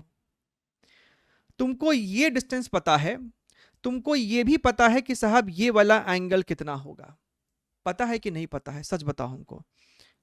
अगर ये एंगल थीटा है तो ये 90 माइनस थीटा है, मतलब ये एंगल थीटा है, और अगर अगर ये एंगल थीटा है तो साहब ये एंगल भी थीटा है। तो हमको साफ साफ दिखाई पड़ रहा है कि ये एंगल मेरे को थीटा है, ये तुमको पता है, तो तुमको d2 नहीं समझ में आ रहा है। d2 है आपको L/2 minus L tan theta का कंपोनेंट लो, वो भी बेस वाला, तो cos थीटा से आप इसको मल्टीप्लाई करते हैं, तो ये आपको हो जाएगा L/2 cos theta minus L tan theta को एक्सपैंड करोगे sine by cos, into cos करोगे तो सिर्फ साइन बचेगा। अब खेला खत्म है, आपको दिस इक्वल टू दिस करना है। जब तुम दोनों को इक्वेट करोगे तो minus L sine theta left hand side जाके इसमें ऐड हो जाएगा। So basically L/2 plus L हो जाएगा 3L/2 साइन थीटा, और यहां पर आपको एक बचेगा L/2 कॉस थीटा, तो L/2 ने L/2 को मार दिया, तो tan theta is equal to 1/3, जो कि हमको ऑप्शन नंबर डी में पता है। ठीक बात है सर। बढ़िया है, एकदम अद्भुत है, अविश्वसनीय है। देखेंगे, a metal coin of mass 5 gram and radius 1 centimeter is fixed to a thin stick AB of negligible mass। ये stick का mass negligible है। The system is initially at rest। The constant torque that will make the system rotate about axis AB at 25 rotations per second in 5 second। कितने समय में ये काम करना है? 5 सेकंड में। अच्छा, रेस्ट से शुरू हुआ था, कितना ओमेगा चाहिए हमको? 25 रोटेशंस पर सेकेंड। सो 25 इंटू, और एक रोटेशन में कितना रेडियंस है? 2 पाई। तो ओमेगा है 50 पाई रेडियंस पर सेकेंड। ये थोड़े ना ऐसा यूनिट है, इसको 2 पाई से मल्टीप्लाई करना पड़ेगा। यानी कि आपको अल्फा मिल गया। Alpha is equal to 50 pi divided by your T, and T is equal to 5, यानी कि 10 पाई।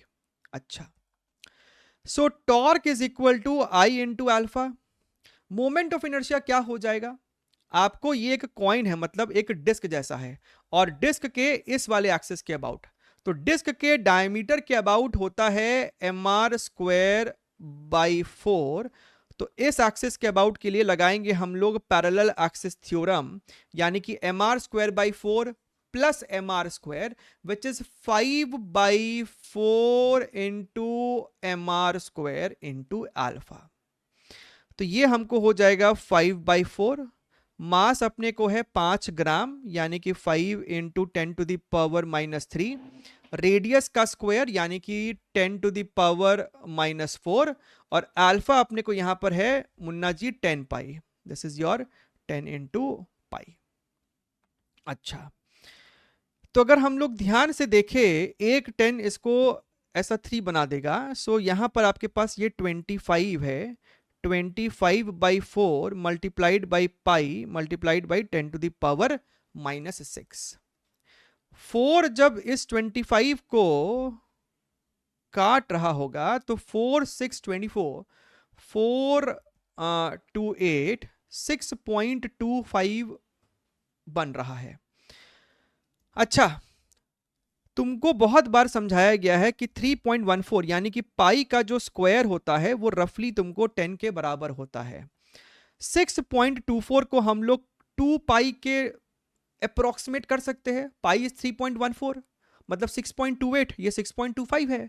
सो we can approximate 6.25 as 2 pi. So 2 pi into 10 to the power -6, and pi square is approximately 10. So 10 into 10 to the power -6 is 10 to the power -5, which makes your option number D as the correct one. तो smart approximation करके चलेंगे, अपने को काम बनेगा, अपना answer आ जाएगा। Question number 19 क्या बोल रहा है? A rod of length 50 centimeter is pivoted at one end. It is raised such that it makes an angle of 30 degree from the horizontal as shown in the figure. It is released from rest, यानी अभी इसका omega 0 है। It's angular speed when it passes through the horizontal will be how much? तो भैया basically rod आपको यहां से यहां हुआ है, तो रॉड का सेंटर ऑफ मास यहां था और अब सेंटर ऑफ मास यहां पर है। सो बेसिकली सेंटर ऑफ मास, अगर रॉड का लेंथ L है तो ये आपको हो जाएगा L/2। तो सेंटर ऑफ मास कितना हाइट फॉल किया? That is L/2 sine 30 degree. सोचो, L/2 साइन 30 डिग्री मतलब L/4। So basically loss in potential energy is equal to gain in kinetic energy, है ना। जब रॉड आपको ऐसे हॉरिजॉन्टल हुआ होगा, इस समय इसके पास कुछ ओमेगा होगा, शुरुआत में ओमेगा 0 था। सो आप जब लिखोगे यहां पर गेन, तो गेन क्या है? हाफ आई ओमेगा स्क्वायर, क्योंकि इनिशियल तो कुछ था ही नहीं। अच्छा, at the same time moment of inertia आपको एंड के अबाउट लेना पड़ेगा, यानी ml square by 3 into omega का स्क्वायर।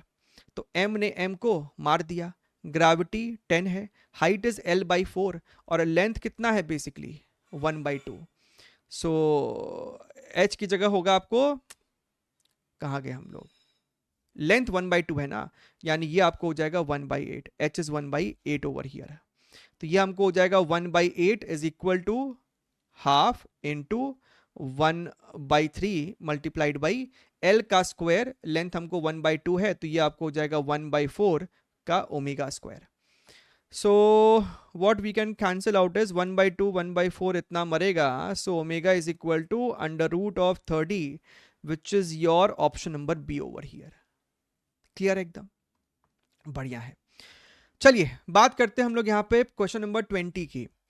इसमें कहता है अ रिजिड मासलेस रॉड है of length 3L has 2 masses attached to its end, the rod is pivoted at a point P on the horizontal axis. When released from initial position, its instantaneous angular acceleration would be how much? So सरल सा सवाल है, यहाँ पर आपके सामने इस प्रकार से रॉड है, इस पॉइंट के अबाउट ये हिंज है, मतलब ऐसे ही घूम सकता है। यहाँ पर एक मास अटैच्ड है विच इज योर 5m0 और यहाँ पर एक मास अटैच्ड है which is 2m0। So basically यहाँ पर जो आपको फोर्स लग रहा है which is your 5m0 into gravity और यहाँ पर है 2m0 into gravity. This perpendicular length is 2L and this length is equal to L as per given in the question.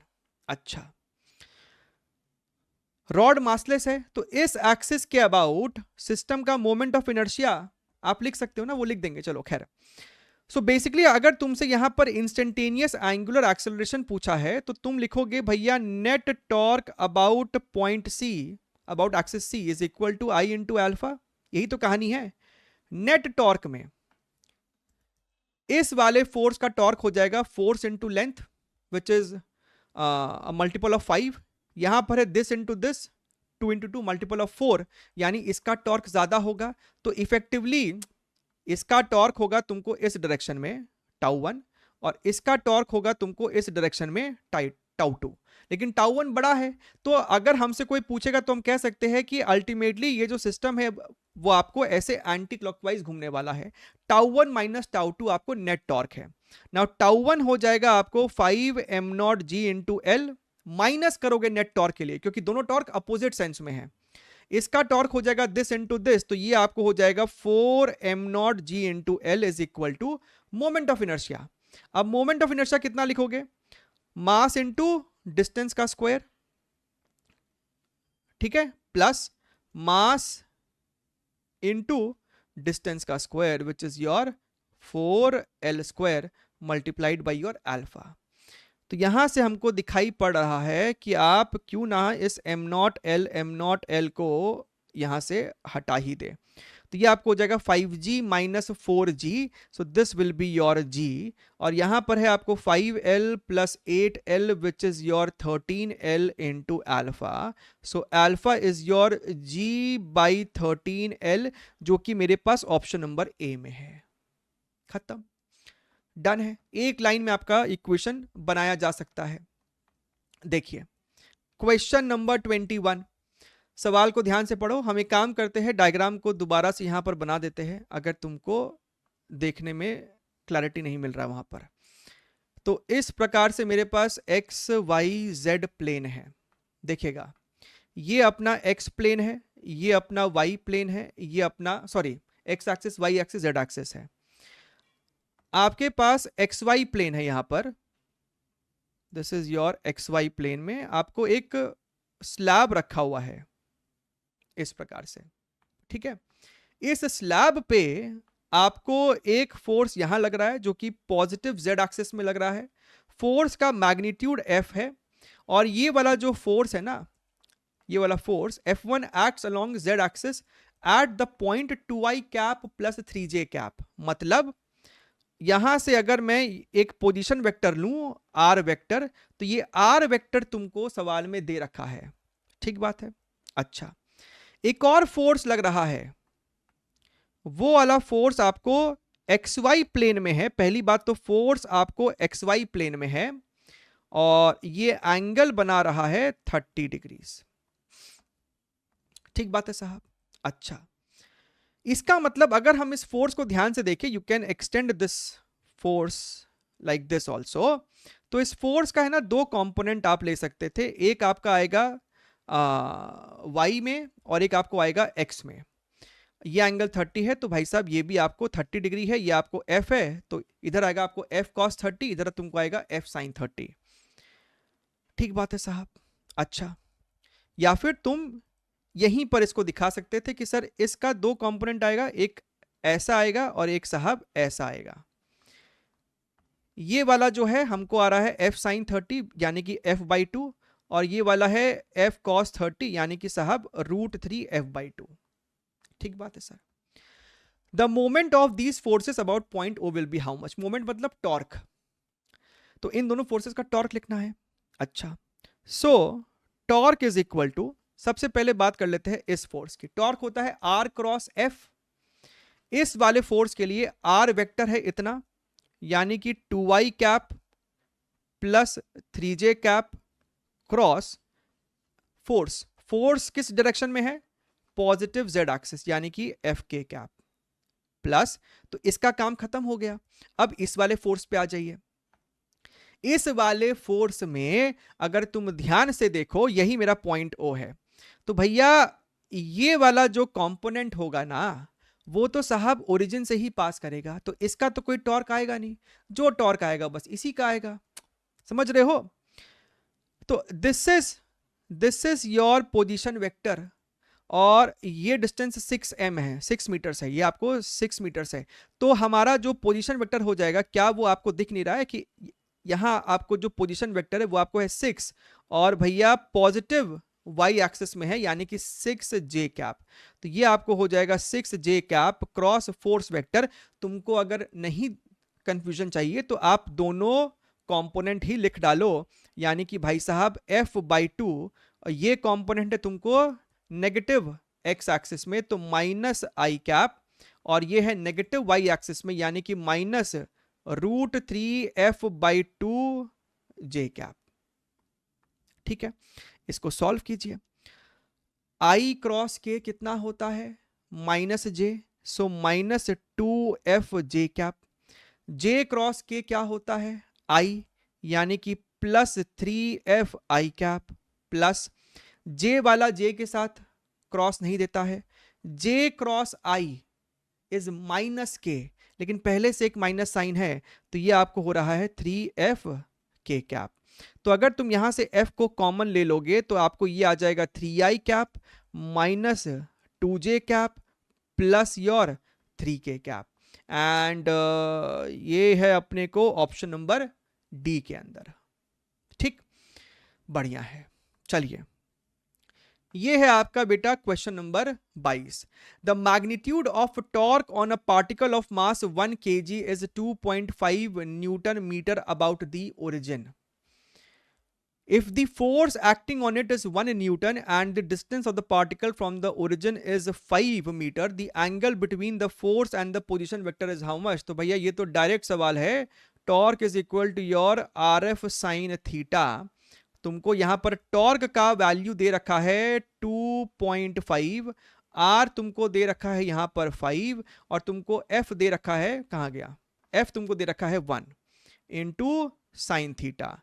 So sine theta is equal to your 1/2, यानी कि theta तुमको हो जाएगा यहां पर π/6, which is your option number A.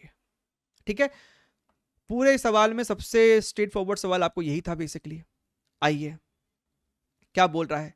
A homogeneous solid cylindrical roller of radius r and mass m is pulled on a cricket pitch by a horizontal force, assuming rolling without slipping. Angular acceleration of the cylinder is how much? F acts at the center. तो जो आपको horizontal force act कर रहा है ना, वो आपको centre से पास कर रहा है। तो ये रहा मेरा सिलेंडर, है ना, ये रहा अपने को फोर्स यहां पर, इसका मास m है, इसका रेडियस r है। ठीक है, इट रोल्स विदाउट स्लिपिंग। समझ रहे हो?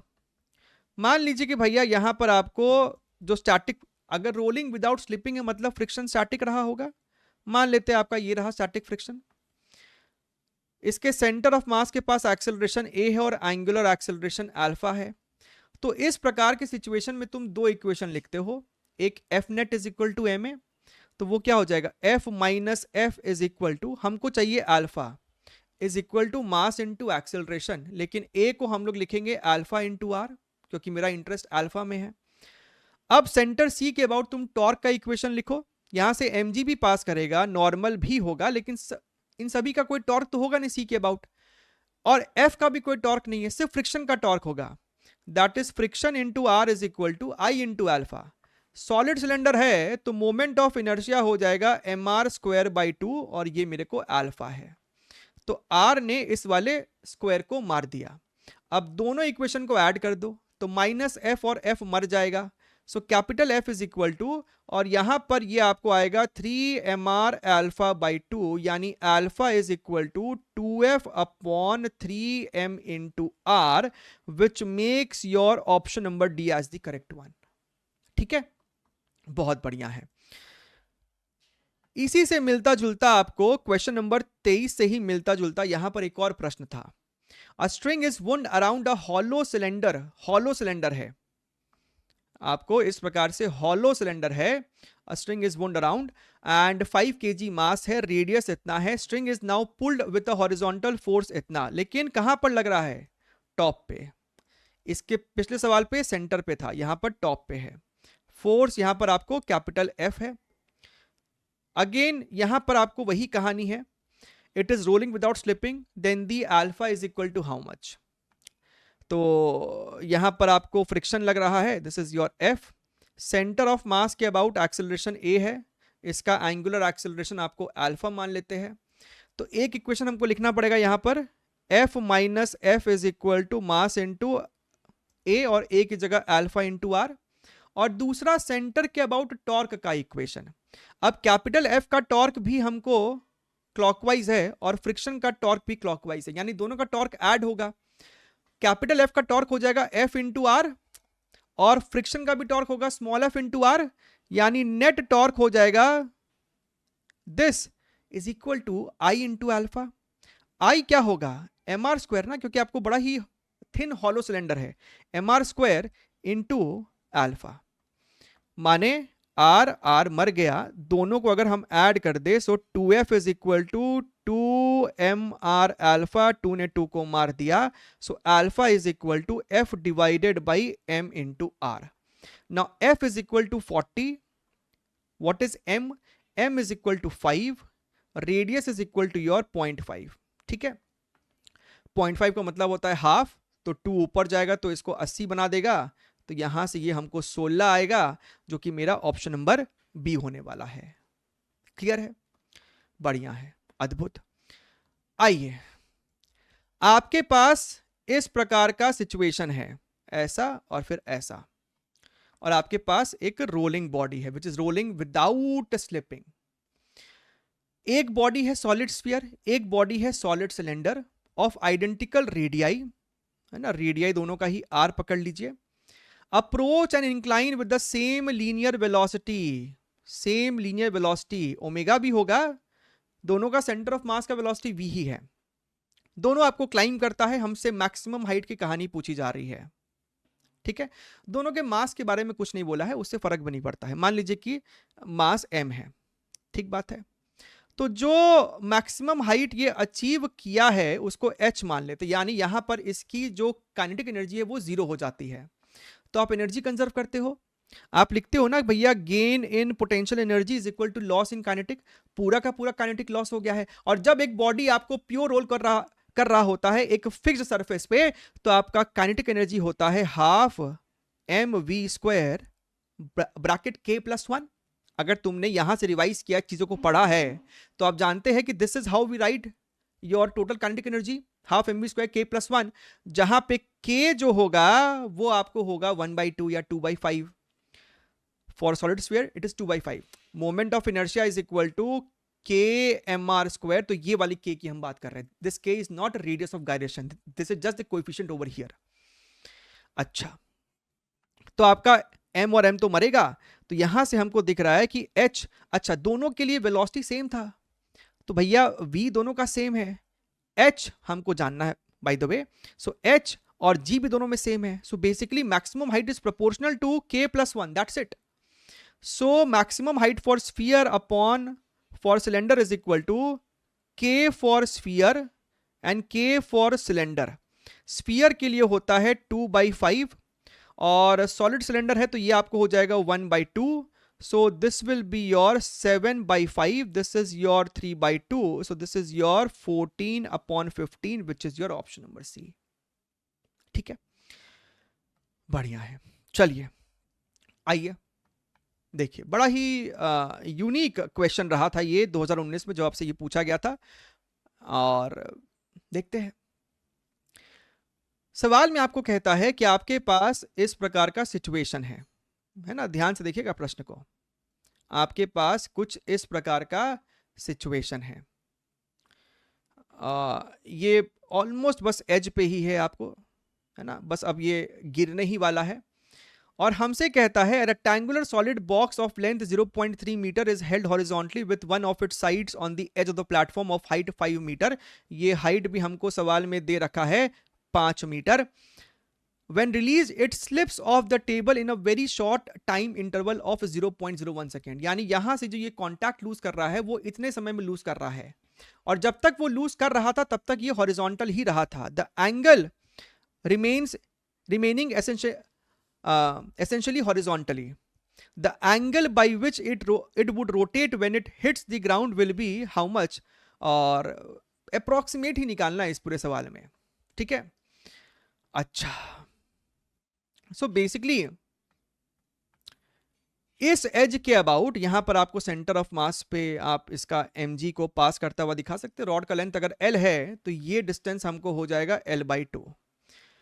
सो इतने शॉर्ट इंटरवल ऑफ टाइम के लिए mg का इस पॉइंट के अबाउट एक टॉर्क आ रहा है, और क्योंकि बहुत छोटे टाइम इंटरवल के लिए है, you can think of the concept of angular impulse. Angular impulse would be torque into dt, यहां पे dt की जगह हम डेल्टा t लिख रहे हैं, is equal to your change in angular momentum, right ना। टॉर्क mg का टॉर्क, इसके बाद तुमको हो जाएगा mg into l/2 into time interval.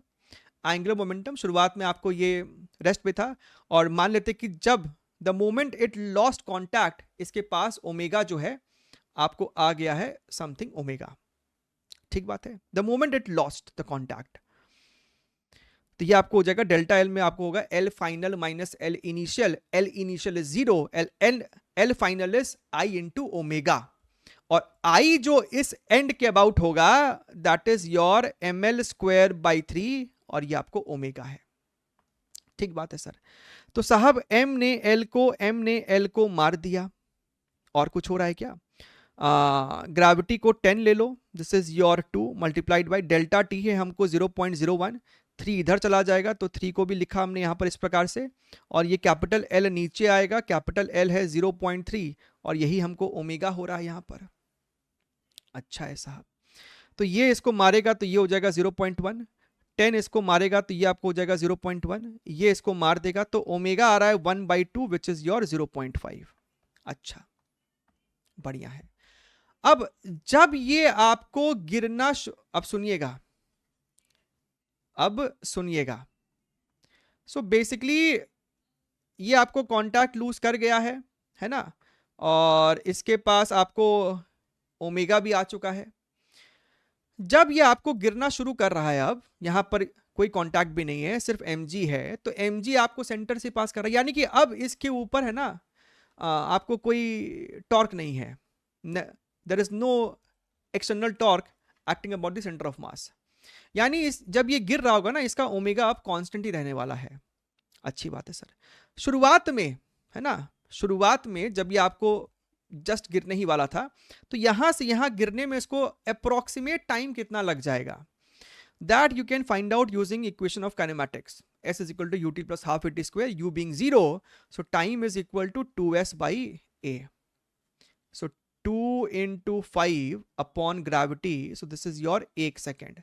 so basically 1 second में ये आपको गिर रहा है, तो 1 सेकेंड में ये कितना घूम गया होगा, so theta is equal to omega t, 0.5 into 1 which is your again 0.5 which makes your option number A as the correct one। ठीक है, यहां पर और भी 2-3 चीजों के ऊपर बात की जा सकती थी, लेकिन भैया क्लोज टू बोला है, अपने इससे काम बना लेंगे। बढ़िया है, चलिए बात करते हैं हम लोग सेकंड लास्ट क्वेश्चन की। अगर आप यहां तक भी आ चुके हो ना तो बहुत बहुत बधाई हो, and hit the like button. The following bodies are made to roll up without slipping, ठीक है, the same incline plane from a horizontal plane. A ring of radius r, cylinder, blah blah blah blah blah. In each case, the speed of the center of mass at the bottom most incline is same. आप समझिए मेरी बात को, आपके पास कुछ इस प्रकार का माहौल है और बॉडी है, सेंटर ऑफ मास का वेलोसिटी v है, कुछ तो इसके पास ओमेगा भी होगा, और ये आपको मैक्सिमम हाइट कुछ h अटेन करता है। यहां पर इसकी स्पीड 0 हो जाती है। It is complete at instantaneous rest over here. So what we write is, अगर इसका मास m है, हम बोलेंगे कि भैया gain in potential energy is equal to loss in kinetic, और टोटल जो इसका यहां पर एनर्जी था वही लॉस्ट हो गया है काइनेटिक वाला, which is equal to half mv square bracket k plus 1। Pure rolling body का आपका एनर्जी होता है half mv square bracket k plus 1, so m v square k plus 1। अच्छा, m आपका यहां पे मर जाएगा, the ratio of maximum height climbed. तो भैया तीनों के लिए आपको g सेम है और तीनों के लिए आपको v भी सेम है, यानी h जो होगा that is proportional to k plus 1। तो हम कह सकते हैं कि h1 is to h2 is to h3 is equal to k plus 1। सबसे पहले केस में भैया इस रेडियस पे कुछ नहीं डिपेंड कर रहा है, रिंग का k कितना होता है 1, तो 1 प्लस 1 इज 2। सिलेंडर का 1/2, 1/2 प्लस 1 इज 3/2। सॉलिड स्फीयर का 2/5, तो ये आपको हो जाएगा 7/5। अगर हम 10 से मल्टीप्लाई कर दे तो भैया 10 इंटू 2 इज 20, 10 इंटू 3/2 इज 15, और इसको मल्टीप्लाई किया तो 14। So option number B is the correct one. ठीक है, स्मार्टली करेंगे तो अपने को प्रश्न का सही जवाब आएगा। चलिए देखिए, मॉप वाला सवाल है, बढ़िया सवाल है ये भी। To mop clean a floor, a cleaning machine presses a circular mop of radius r vertically down with total force F. Basically इस प्रकार का कोई सर्कुलर मॉप रहा होगा, और है ना, और ये आपको रोटेट भी कर रहा है ना, यहां पर आपको कुछ लगा होगा मोटर वोटर, तो ये आपको गोल गोल गोल को चक्कर भी काट रहा है, और ऊपर से तुम इसके ऊपर दबाव भी डाल रहे हो F फोर्स का, और हमसे कहता है ये जो F फोर्स है वो इस पूरे मॉप के ऊपर यूनिफॉर्मली डिस्ट्रीब्यूटेड है। मॉप का जो खुद का मास है उसके बारे में कोई जिक्र नहीं है, तो मॉप के मास को इग्नोर करेंगे। ठीक है, अच्छा, अगर तुम एक किताब को ऊपर से 10 न्यूटन का फोर्स लगाओगे तो जो टेबल का सरफेस है वो भी उतना ही फोर्स लगाएगा, यानी नॉर्मल 10 के बराबर है। तो वही बात यहां पर भी होगा, अगर तुम इस डिस्क के ऊपर F फोर्स लगा रहे हो तो टेबल भी जो नॉर्मल लगाएगा वो F के बराबर होगा। अच्छा, बहुत ही बढ़िया है। अब क्या हो रहा है कि आपका मॉप, आपका जो ये मॉप है, जब ये तुमको रोटेट कर रहा है, लेटस से ये ऐसे रोटेट कर रहा है ओमेगा से, ठीक है, जब ये रोटेट कर रहा है, जस्ट ट्राई टू इमेजिन, अगर ये ऐसे रोटेट कर रहा है तो ग्राउंड इसके ऊपर फ्रिक्शनल टॉर्क लगाएगा जो कि इसको अपोज करेगा। अगर मैं इसका टॉप व्यू बनाऊं कुछ इस प्रकार से, ठीक बात है, और यहां पर इस मॉप का तुमने एक पतला सा एलिमेंट ले लिया है जो कि एक रिंग है।